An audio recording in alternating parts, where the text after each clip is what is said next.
नमस्कार, India voice पर स्वागत है आपका। मैं हूं प्रियंका मिश्रा। बात करेंगे लखनऊ की। लखनऊ में योगी कैबिनेट की बैठक खत्म हो चुकी है। कैबिनेट बैठक में 32 प्रस्तावों को मंजूरी मिली है। आवासीय योजना से जुड़ा प्रस्ताव कैबिनेट ने किया पास। लखनऊ से खबर, योगी कैबिनेट की बैठक खत्म। योगी कैबिनेट की बैठक खत्म। कैबिनेट बैठक में 32 प्रस्तावों को मिली मंजूरी। कैबिनेट बैठक में 32 प्रस्तावों को मिली मंजूरी। सीएम, डिप्टी सीएम के साथ मंत्रियों की मौजूदगी में की गई थी बैठक। 7 जिलों में 1000 करोड़ की आवासीय योजनाएं, 32 प्रस्तावों को मिली मंजूरी। आवासीय योजना से जुड़ा प्रस्ताव कैबिनेट ने किया पास। कैबिनेट बैठक में 32 प्रस्तावों को मिली मंजूरी। आवासीय योजना से जुड़ा प्रस्ताव कैबिनेट ने किया पास। 7 बिलों में 1000 करोड़ की आवासीय योजनाएं। डिजिटल क्रॉप सर्वे से जुड़ा हुआ प्रस्ताव भी किया गया पास।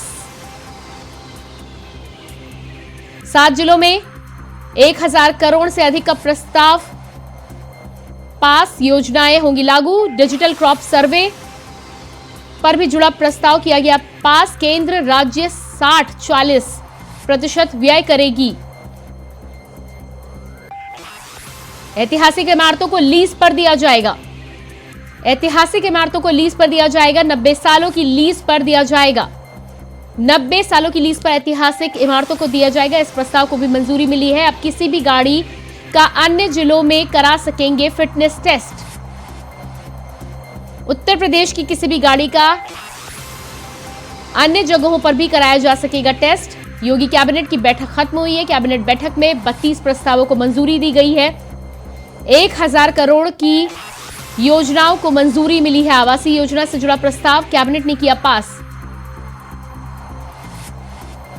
इसके अलावा अलग अलग क्षेत्र के प्रस्ताव पारित किए गए हैं। किसी भी गाड़ी का अन्य जिलों में भी फिटनेस टेस्ट कराना अब संभव होगा। डिजिटल क्रॉप सर्वे से जुड़ा हुआ प्रस्ताव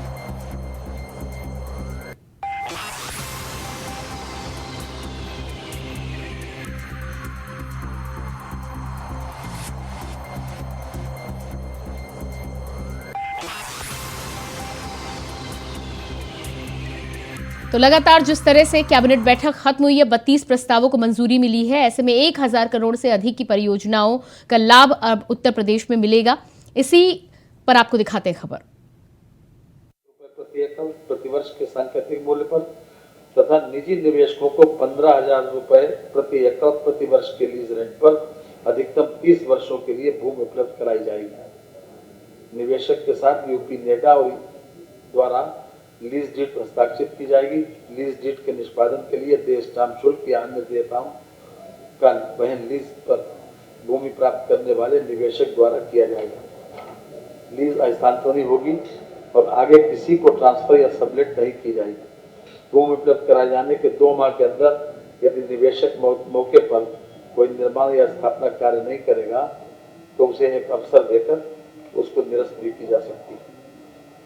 ये खास तौर से हमारे ग्लोबल वार्मिंग और जलवायु परिवर्तन को देखते हुए ये किया गया है। एग्रीकल्चर वाला हो गया, शाही जी कर गए। ये एक एटीएस सिस्टम लागू हो रहा है परिवहन विभाग की ओर से। प्रदेश में वाहनों की तकनीकी स्वच्छता को यानी फिटनेस सर्टिफिकेट जो वाहन के लिए दिए जाते हैं उसका एक प्राइवेटाइजेशन किया जा रहा है। खास तौर से उसमें कंपटीशन के आधार के ऊपर हर मंडल में 2-2 लोगों को इस प्रकार से नियुक्त किया जाएगा, एक बिड के माध्यम से, ताकि कंपटीशन भी हो और लोगों को जल्दी से फिटनेस सर्टिफिकेट दिया जा सके। ये परिवहन विभाग का है। इसके अलावा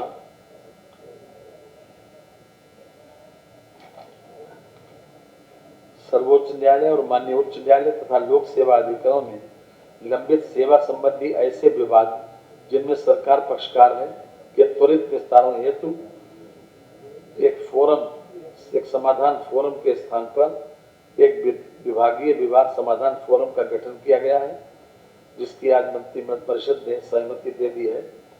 इसका उद्देश्य होगा कि सरकार के में जितने विभिन्न न्यायालयों में या कर्मचारी और जिसमें सरकार एक पक्ष है, कर्मचारियों का अधिक समय बर्बाद न हो और इसमें पैरवी करने वाले अधिकारियों का समय बर्बाद न हो, इसलिए एक समाधान फोरम का गठन करने की सरकार ने सहमति दी है। इससे न्यायालय के अतिरिक्त वादों के निस्तारण में बहुत बड़ी सुविधा होगी समाधान करवाने। बुंदेलखंड औद्योगिक विकास प्राधिकरण गठित करने के लिए भूमि क्रय करने, पिछड़े वर्ग क्षेत्रों में औद्योगिक क्षेत्र के विस्तार एवं अन्य औद्योगिक विकास प्राधिकरणों को भूमि क्रय करने के लिए ऋण के मद में आवंटित धनराशि 8,000 करोड़ रुपए की कार्य योजना के संबंध में आप लोगों को शायद यह स्मरण हो कि 2022-23 में हमने अनुपूरक अनुदान मांगों में इस बात का जिक्र किया था कि हम बुंदेलखंड औद्योगिक विकास प्राधिकरण गठित करेंगे और उसके लिए ये 8,000 करोड़ रुपया अनुपूरक अनुदान मांगों में क्वांटिफाई किया गया था। इसके दो पार्ट है, एक 5,000 करोड़ रुपए का, एक 3,000 करोड़ रुपए का। 5,000 करोड़ रुपए के पार्ट से जो धनराशि क्वांटिफाई की गई है उससे हम नव सृजित होने वाले बुंदेलखंड औद्योगिक विकास प्राधिकरण के गठन करेंगे। जिस प्रकार से नोएडा बना था, ठीक उसी प्रकार से बुंदेलखंड विकास प्राधिकरण का गठन हो रहा है और हम उसके लिए अलग से जमीन परचेज करेंगे। साथ ही साथ जो 3,000 करोड़ रुपए का कंपोनेंट है उससे जो बुंदेलखंड औद्योगिक विकास प्राधिकरण के अतिरिक्त अन्य औद्योगिक विकास प्राधिकरण की मांग पर उक्त धनराशि में से भूमि की लागत का 50% राज्य सरकार द्वारा ब्याज मुक्त ऋण के रूप में तथा शेष 50% धनराशि का वित्त पोषण संबंधित प्राधिकरण द्वारा वित्तीय संस्थाओं स्वयं के स्रोतों से कराया जाएगा। ये खास तौर से जो इंडस्ट्रियल डेवलपमेंट हमारा हरियाणा के मेवात जिले में नूह में सोमवार को विश्व हिंदू परिषद और मातृशक्ति दुर्गा वाहिनी की तरफ से निकाली जा रही ब्रजमंडल यात्रा के दौरान बवाल हो गया। दो गुटों में टकराव के बाद पथराव हुआ और आगजनी की गई। उपद्रवियों ने कई गाड़ियों को भी आग के हवाले कर दिया। पुलिस पर भी पथराव किया गया। गुरुग्राम पुलिस के डीसीपी वीरेंद्र विज के मुताबिक नूह में हो रहे बवाल के बीच 3 होमगार्ड जवानों की मौत हो गई, वहीं 7 पुलिसकर्मी जख्मी बताए जा रहे हैं। सूत्रों के मुताबिक बवाल के बाद शोभा यात्रा में शामिल होने आए करीब 2,500 लोग नल्हड़ मंदिर में फंसे हुए थे। पुलिस ने उन्हें रेस्क्यू किया है।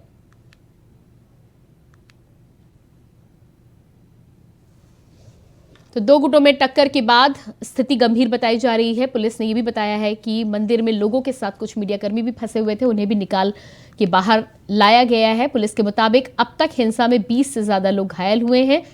कुछ जगहों पर लोगों के द्वारा फायरिंग की खबरें भी सामने आ रही हैं। इसके चलते गुरुग्राम में सोहना तक का रास्ता बंद कर दिया गया है। वहीं ये भी बता दें कि गुरुग्राम जिले में धारा 144 लागू कर लोगों के एकत्र होने पर भी प्रतिबंध लगाया गया है। नूह और फरीदाबाद में बुधवार तक मोबाइल और इंटरनेट की सेवाएं भी निलंबित कर दी गई हैं।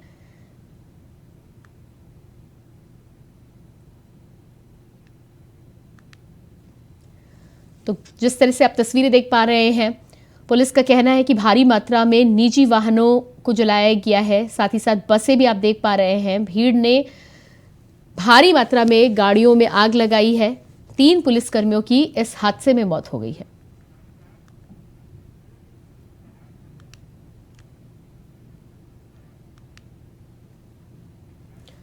और इसी खबर पर हमारे साथ न्यूज रूम से हमारे सहयोगी सुनील चौहान जुड़ चुके हैं। जी सुनील, जिस तरह की ये घटना सामने आई है, 3 पुलिसकर्मियों की मौत बताई जा रही है, 7 घायल हैं और इसके साथ ही भारी मात्रा में गाड़ियों को फूंका गया है। बिल्कुल प्रियंका, मैं आपको बता दूं अब तक 80 गाड़ियां खाक हो चुकी हैं और 5 लोगों की मौत हो चुकी है। बताया जा रहा है काफी लोग घायल हैं।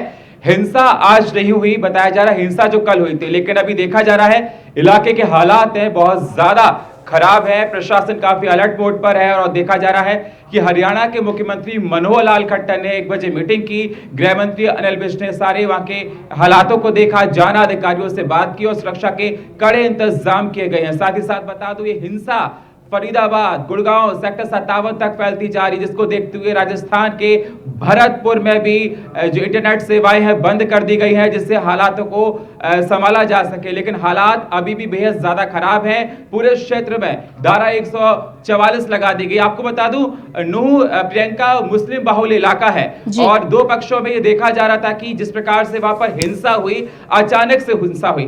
तमाम सवाल खड़े हो रहे हैं कि आखिरकार किसने लाठियां रखी थी, हजारों लोग पहले से इकट्ठे क्यों हुए, क्या पहले से प्लान किया गया था, सीसीटीवी कैमरे में चेहरे कैद हुए, वो कौन है, इन सारे विषयों पर जांच की जा रही है प्रियंका। साथ ही साथ ये बताया जा रहा है कि इस भीड़ को कौन उकसा रहा था। ऐसे बहुत से सवाल है उठ रहे हैं। पुलिस प्रशासन लगातार इस पूरे मामले की जी जांच पड़ताल में सुनील, इसके अलावा इस तरह की यात्राओं में हमेशा पुलिस की चाक चौबंद व्यवस्था की जाती है।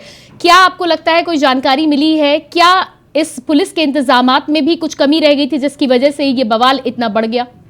बिल्कुल प्रियंका, इस बात को साफ कहा जा सकता है कि अगर जिस प्रकार से हजारों लोग पहले से इकट्ठा थे तो पुलिस को भनक क्यों नहीं लगी, और अगर पुलिस को भनक लगी तो पुलिस ने उस पर कार्रवाई क्यों नहीं की? क्योंकि हजारों लोग इकट्ठा हो जाते हैं, पहले से ही सारी तैयारियां होती हैं, लाठियां इकट्ठी कर ला जाती हैं, पहले से प्लान बनाए जाते हैं, तो आखिरकार पुलिस को भनक क्यों लगी? और अगर भनक लग गई तो इस प्रकार की घटना क्यों हुई? बताया जा रहा है कि 80 से ज्यादा गाड़ियों को जलाया जा चुका है। सारी घटना बहुत से इलाकों की सीसीटीवी कैमरे में कैद हो चुकी है। पूरे इलाके में धारा 144 लगा दी गई है। कई इलाकों में इंटरनेट सेवाएं बंद कर दी गई। हालात अभी भी ठीक नहीं है। पत्थरों को पहले से इकट्ठा करके रखा गया था, ये बताया जा रही जानकारी निकल कर आ रही है। तो दंगाई ये सड़कों पर कहां से आए, कैसे आए? उपद्रवियों के सामान पहले से कहां से आया? कौन इनको पीछे सपोर्ट कर रहा था? ऐसे बहुत से सवाल सुरक्षा के प्रशासन पर उठ रहे हैं। अगर पहले से किसी अलग समुदाय के लोगों ने इस प्रकार की तैयारी कर रखी थी तो पुलिस को उसकी भनक क्यों नहीं लगी? जी बिल्कुल। इसके अलावा सुनील, जिस तरह से आपका कहना है कि नूह एक मुस्लिम बाहुल्य इलाका है, इस यात्रा के रूट को लेकर क्या पहले से पुलिस को जानकारी थी, और क्या इसे डाइवर्ट करने की या इस तरह की कोई सूचना, इस तरह की कोई कोशिश पहले की गई थी?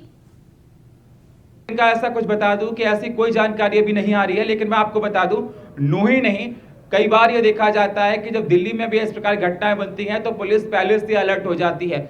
उन इलाकों के पहले से इंस्पेक्शंस किए जाते हैं जहां से एक जुलूस निकलते हैं, जहां से ये कोई भी यात्रा निकाली जाती है। तो सबसे बड़ा सवाल ये प्रशासन पर उठ रहा है कि पहले से इंस्पेक्शन क्यों नहीं किया गया? क्योंकि सबसे बड़ी बात प्रियंका ये निकल कर आती है कि हजारों लोगों का इकट्ठा होना, हजारों लोग इकट्ठे हो रहे हैं, डंडे इकट्ठे हो रहे हैं, पत्थर इकट्ठे हो रहे हैं, पहले से प्लानिंग हो रही है किस प्रकार से गाड़ियों में आग लगानी है, और पुलिस को कुछ पता नहीं। ये सारी घटना हो जाती है, पुलिस को क्यों नहीं पता? तो कहीं ना कहीं ये तमाम सवाल हरियाणा सरकार पर उठ रहे हैं। गृह मंत्री की इसकी जिम्मेदारी है, जनता को देना चाहिए। और अभी बताया जा रहा है कि ताजा डेटा के अनुसार बताया जा रहा है कि 5 लोगों की मौत हो चुकी है, कई लोग घायल हैं, 80 से ज्यादा गाड़ियां खाक हो चुकी हैं। तमाम सवाल है। सुरक्षा बहुत कड़ी कर दी गई है, कई इलाकों में कर्फ्यू लगा दिया गया है, घरों से लोगों को निकलने की इजाजत नहीं दी जा रही है। पुलिस चप्पे चप्पे पर पैनी नजर बनाए हुए सीसीटीवी फुटेज खंगाले जा रहे हैं। और सबसे बड़ी बात यह है कि नकाबपोश या आए कहां से, आए तो कहां से आए? मतलब ये लगता है कि घटना पहले से सुनियोजित तरीके से प्लानिंग था। और सवाल फिर मैं वही कह रहा हूं कि अगर किसी ने पहले से प्लानिंग कर रखी थी तो पुलिस को उसकी भनक क्यों नहीं लगी, और भनक लगी तो इस घटना को क्यों नहीं रोक पाए? जी बिल्कुल। तो कहीं ना कहीं प्रशासन की ओर से बड़ी चूक का यह नतीजा कहा जा सकता है। सुनील, इसके अलावा इंटरनेट सेवाएं भी ठप कर दी गई हैं। आम जो जनजीवन जो लोग वहां पर बिता रहे हैं उनके जीवन पर क्या असर पड़ेगा? स्कूल कॉलेज भी बंद कर दिए गए। कितने दिनों के लिए सेवाएं ठप की गई हैं? प्रियंका, बिल्कुल मैं आपको बता दूं, हरियाणा के नूहनी आसपास के इलाकों, क्योंकि घटना हिंसक काफी थी और यह गुड़गांव तक पहुंच गई, सेक्टर 57 तक पहुंच गई, फरीदाबाद तक पहुंच गई। बताया जा रहा है कि इसकी लपटें हैं वो हरियाणा तक, गुड़गांव तक पहुंच गई हैं। भरतपुर जो राजस्थान का पार्ट है, भरतपुर में अभी बताया जा रहा है कि इंटरनेट सेवाओं को बंद कर दिया गया है, वहां पर भी सुरक्षा तैनात कर दी गई है। तो तमाम ये सवाल उठ रहे हैं कि इस घटना के बाद जो नूह में हुआ कहीं और इलाके में ना हो जाए, उसको लेकर पुलिस काफी सजग है। और ये बताया जा रहा है जिस प्रकार से इंटरनेट सेवाएं बंद हो गई हैं, लोग बात नहीं कर पा रहे, अपने परिजनों का ख्याल नहीं ले पा रहे हैं, क्योंकि धारा 144 लगा दी गई है, घर से लोगों को निकलने की इजाजत नहीं है, कर्फ्यू लगा दिया गया है, अनाउंसमेंट किया जा रहा है कि आप लोगों को घरों में रहना है। बहुत सारे सवाल इकट्ठे खड़े हो रहे हैं प्रशासन पर कि अगर इस प्रकार की इतनी बड़ी सुनियोजित घटना हो गई तो पुलिस को इसकी भनक क्यों नहीं लगी? क्योंकि हजारों लोग एकदम कहां से आ गए, कहां छुपे हुए बैठे थे, इतनी भारी मात्रा में पत्थर कहां से आए, इतनी भारी मात्रा में लाठियां कहां से आई? और अगर इन लोगों ने पहले से प्लानिंग बना रखी थी, क्योंकि जिस इलाके से यात्रा निकाली जाती है प्रियंका, उस इलाके में बहुत सुरक्षा कड़ी की जाती है जी। और इस इलाके से पहली बार घटना नहीं निकल रही थी। अगर कोई भनक पुलिस को लग गई थी तो सुरक्षा के वहां पर इंतजाम क्यों नहीं किए गए? ये तमाम सवाल खड़े हो रहे हैं। जी बिल्कुल। तो सुनील, जिस तरह से यहाँ पर साफ प्रशासन की ओर से चूक मानी जा रही है, इसके अलावा आपने भी जिस तरह से बताया कि संदेह जरूर जताया जा रहा है कि कहीं ना कहीं योजनाबद्ध तरीके से इस घटना को अंजाम दिया गया है। एक तरफ मणिपुर की स्थिति को हम सभी देख रहे हैं, क्या कहीं ना कहीं उपद्रवियों के द्वारा दूसरी मणिपुर की घटना को यहाँ पर क्रिएट करने की कोशिश की गई है? देखिए प्रियंका, इसे मणिपुर की घटना से कंपेयर नहीं कर सकते, क्योंकि मणिपुर की घटना थी एक जाति समुदाय को लेकर थी, और यहाँ पर जो घटना निकल कर आ रही है, जो सा मुझे बताया जा रहा है, धर्म को लेकर निकल कर आ रही है। और ये ऐसी घटना नूह में पहली बार नहीं घटी, इससे पहले कई इलाकों में देश के घट चुकी है। चाहे आप देख सकते हैं कोई त्योहार ऐसे होते हैं जहां पर इस प्रकार घटना होती है। सुनील, आपको रोकूंगी मैं। विकास हमारे साथ मेवात से जुड़ चुके हैं, उनसे जान लेते हैं कि क्या ताजा हालात है। विकास, ताजा हालात वहां के इस समय क्या है? जी, फिलहाल मैं आपको बताना चाहूंगा कि शांति के लिए जो वार्ता हुई थी उसमें डिसीजन निकाला है। जो शहर के मौजूद लोग थे उन्होंने आश्वासन दिया है कि हिंसा को नहीं बढ़ने देंगे, शांति व्यवस्था बनाए रखने के में वो पूरा सहयोग करेंगे। जी बिल्कुल, शांति व्यवस्था बनाए रखने के लिए सहयोग करेंगे। जिस तरह की घटना हुई थी, इंटरनेट सेवाएं ठप है, स्कूल कॉलेज बंद कर दिए गए हैं, आम जनजीवन वहां पर किस तरह से चल रहा है? वो धारा 144 लगा दी है। वो नूह में तो कर्फ्यू ही लगा दिया, वही 5 जिलों में जो है 144 लगा दी है। और वहां पे ये मान लीजिए कि अर्धसैनिक बल की जो 20 टुकड़ी हैं और उधर हरियाणा पुलिस की भी 20 टुकड़ियां वो तैनात कर दी गई हैं। और उपद्रवियों के खिलाफ है जो सख्त कार्रवाई करने की बात भी कही है एसपी ने। और डीसी जो हैं अपने जिला उपायुक्त हैं के, उन्होंने 3 लोगों की जान से जाने की पुष्टि भी कर दी है। जी बिल्कुल। विकास, इसके अलावा जिस तरह से माना जा रहा है कि इतनी भारी संख्या में जिस तरह से लाठी डंडे पत्थर वहां पर इकट्ठा किए गए थे, क्या इसको लेकर अभी तक कोई जानकारी मिली है? क्या ये प्लानिंग काफी लंबे समय से चल रही थी? जी, जो बताई गई थी, इन्होंने कहा था कि जिस तरह ये यात्रा निकाली गई थी, इस यात्रा के बारे में प्रशासन को 6 महीने पहले ही बता दिया गया था, लेकिन उचित व्यवस्था नहीं की गई थी। प्रशासन से हल्का फुल्का प्रशासन लगाया गया था, यही बताई गई है। जो हिंदू संगठन वाले हैं और गोरक्षा दल वाले हैं, इन्होंने यही कहा है कि पहले 6 महीने पहले जो इनको बताया गया था, लेकिन फिर भी है पुलिस ने पूरा प्रबंध नहीं किया इनकी सुरक्षा के लिए। जी बिल्कुल विकास, जानकारी के लिए बहुत बहुत शुक्रिया।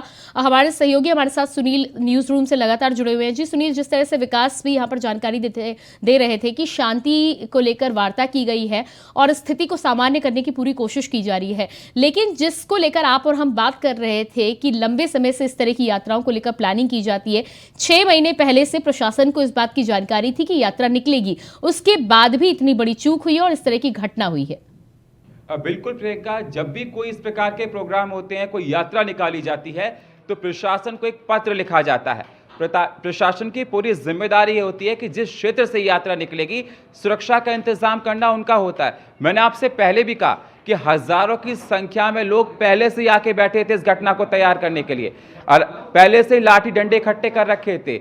और ये जो सीसीटीवी फुटेज में चेहरे कैद हुए हैं, ये कौन है, ये इनको संरक्षण कौन दे रहा था, कौन उनको उकसा रहा था, ये तमाम सवाल उठ रहे थे।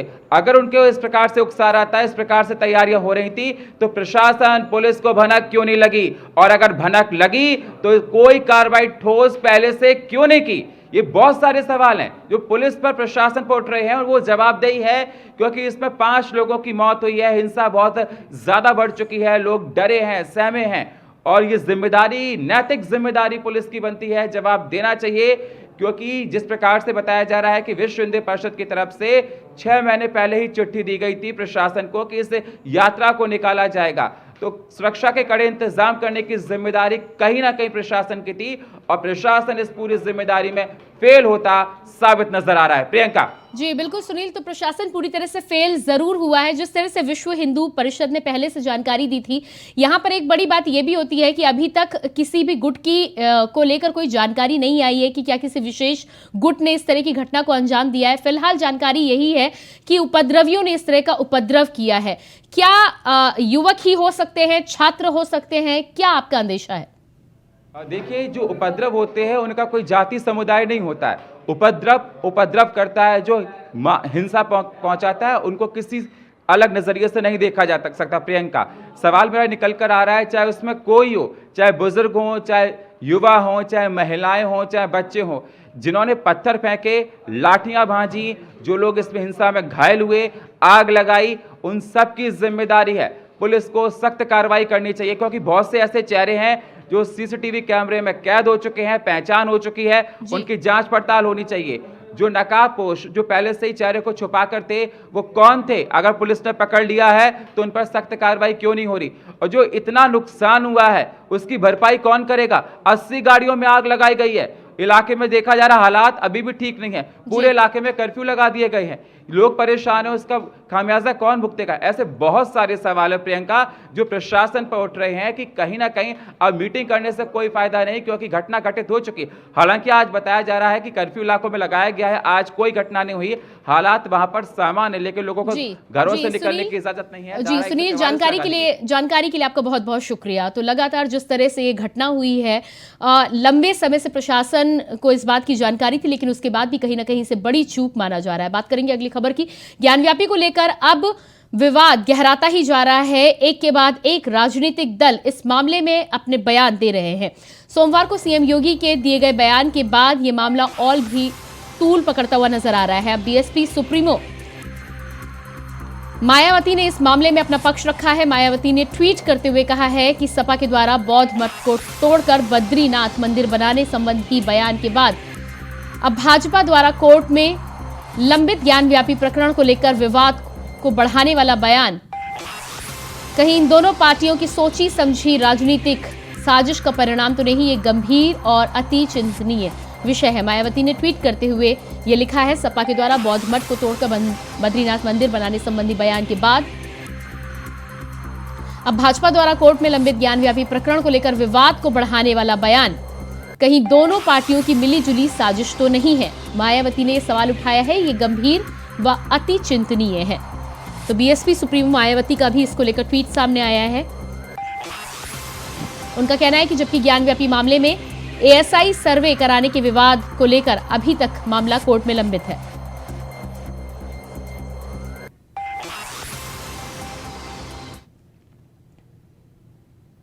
और इसके बाद आइए आपको सीधे लिए चलते हैं लोकसभा की कार्रवाई पर।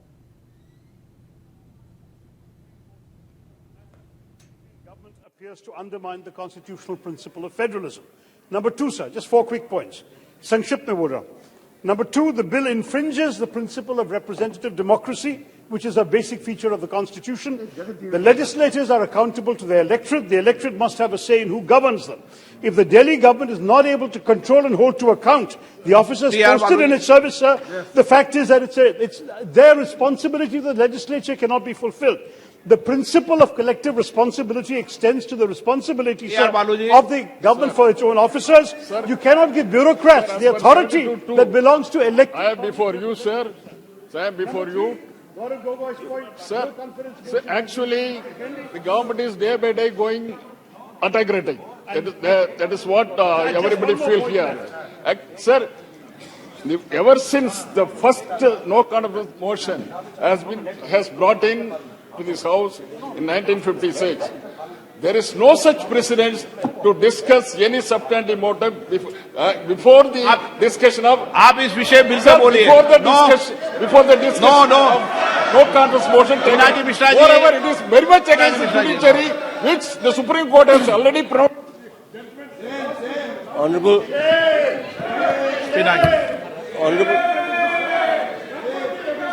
Pinaki Mishra ji. Honorable Speaker, sir, there are some very, very erudite members of Parliament here who know the law well. I'm surprised that when legislative competence is being discussed under under Rule 72 proviso, that there is no advertence at all to the actual Supreme Court judgment or the order which the Supreme Court has passed, a speaking order of 7 pages the Supreme Court has passed in the writ petition filed by the State of Delhi against Union of India. Now, kindly see what the Supreme Court in para 95 has said. It concludes about legislative competence. Please understand, the court says, however, if Parliament enacts a law granting executive power on any subject which is within the domain of NCTD, the executive power of the LG shall be modified to the extent as provided in that law. Government has brought out a law now pursuant to a Supreme Court empowering it. So how can you challenge legislative competence? How do you I can understand you vote against it. You can vote against it. You can vote no. On a point of law. On a point of law, you cannot. On a point of law, you cannot challenge this. Legislative competence is there. Okay, माननीय गृह मंत्री जी।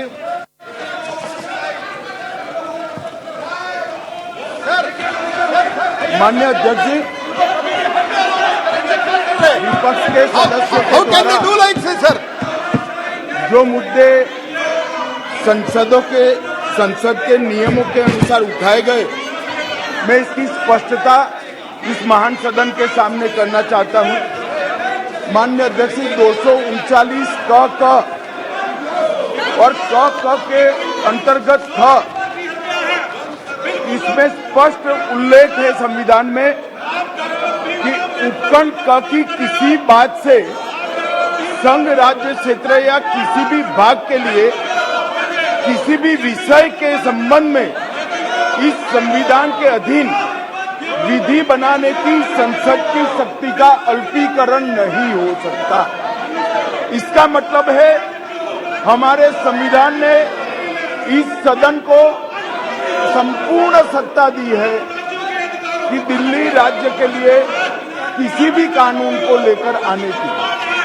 दूसरा मुद्दा उठाया गया supreme court के judgement का, जो हमारे माननीय सांसद बीजेडी के। तो लोकसभा में दिल्ली सेवा बिल पेश किया जा चुका है। इस समय गृह मंत्री अमित शाह लोकसभा में अपना जवाब दे रहे हैं।